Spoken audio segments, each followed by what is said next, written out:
TCM, or temperature controlled molding, is a new process. And when I say a new process, you probably would think that it is not new. We've done temperature control and molds for a long time. What's different about TCM is the way we control the mold surface heat and do it instantly.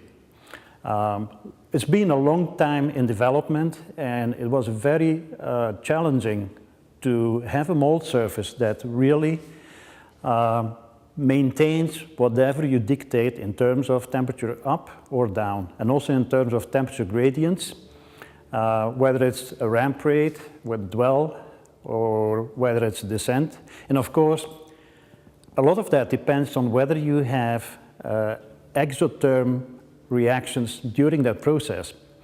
What TCM does is it controls the exotherm instantly, and it maintains the profile that you really want to see regardless of the thickness of the laminate. We do thick laminates, and we say thick laminates, then high fiber volume fraction laminates up to 6-7 inches, we can do that. Is that necessary? In most cases not, but in some cases it's the only way to build a unitary structural part. Large girders, big caps, things like that. And if you have, for instance, a very complex laminate, say one of the larger wind blades. A large wind blade is fascinating from a technical point of view, but it's very challenging because you have so many variables in the laminate. And most of the technology that is being used right now in wind blades is resistive heating. So you basically bump up the temperature slightly, get some reaction going, bump it up some more, and that way you come eventually to complete cure. In conventional resin chemistry, what we tend to do is to use inhibitors, and these are typically hydroquinone type of technologies, phenolic-based type of chemistries.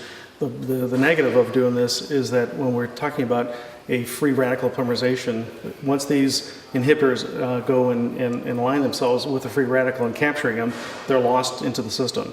So they're forever gone.